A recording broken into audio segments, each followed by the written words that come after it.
कुंडलिनी जड़ और चेतन को परस्पर बांधे रहने वाली सूत्र श्रृंखला है। प्रकारांतर से ये प्राण प्रवाह है जो व्यष्टि और समष्टि की सभी हलचलों का संचालन करती है। नर और नारी अपनी जगह पर अपनी स्थिति में समर्थ होते हुए भी अपूर्ण है। इन दोनों को समीप लाने और घनिष्ठ बनाने में एक अविज्ञात चुंबकीय शक्ति काम करती है।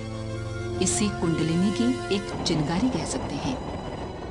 प्रकृति और पुरुष को घनिष्ठ बनाकर उनसे सृष्टि संचार की विभिन्न हलचलों का सरंजाम खड़ा करा लेना इसी ब्रह्मांड व्यापी कुंडलिनी का काम है। व्यक्ति सत्ता में भी काया और चेतना की घनिष्ठता बनाए रखना, शरीर में लिप्सा, मन में ललक और अंतःकरण में भावनाएं उभारना इसी कुंडलिनी महाशक्ति का काम है। जीव की समस्त हलचलें आकांक्षा, विचारणा और सक्रियता के रूप में सामने आती हैं। इनका सृजन उत्पादन कुंडलिनी ही करती है। अन्यथा जड़ पंच तत्वों में पुलकन कहां, निर्लिप्त आत्मा में उद्विग्न आतुरता कैसी। शरीर शास्त्र की दृष्टि से कुंडलिनी का विश्लेषण प्राण विद्युत एवं जीवनी शक्ति के रूप में किया जाता है। मेरुदंड शरीर की आधारशिला है। इस पोले मेरुदंड में शरीर विज्ञान के अनुसार अनेक नाड़ियां हैं जो विविध कार्यों में नियोजित रहती हैं। आध्यात्मिक विज्ञान के अनुसार इनमें प्रमुख 3 नाड़ियां हैं: इड़ा, पिंगला और सुषुम्ना।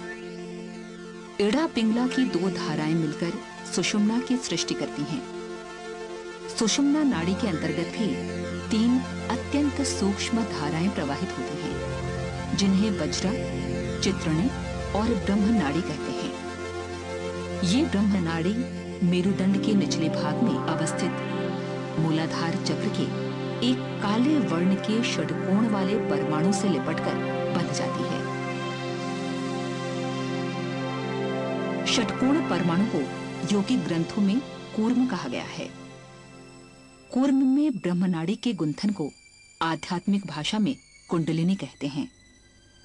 मेरुदंड के आधार से लेकर मस्तिष्क तक ब्रह्मनाड़ी से प्राण प्रवाह के मध्य 6 चक्र स्थित हैं, जिन्हें क्रमशः मूलाधार, स्वाधिष्ठान, मणिपुर, अनाहत, विशुद्ध एवं आज्ञा चक्र के नाम से जाना जाता है।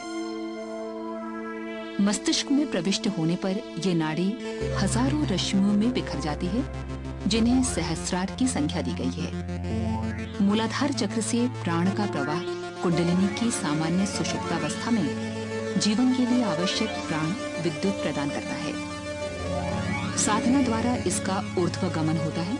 इसे कुंडलिनी जागरण कहते हैं। विभिन्न चक्रों में जागृत कुंडलिनी की शक्ति क्रमशः जीवनी शक्ति, योगाग्नि,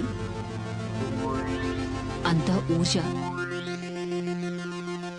ब्रह्म ज्योति के रूप में क्रमिक विकास का परिचय देती है एवं साधक को आत्म साक्षात्कार के मार्ग में उच्च शिखर तक पहुंचाती है।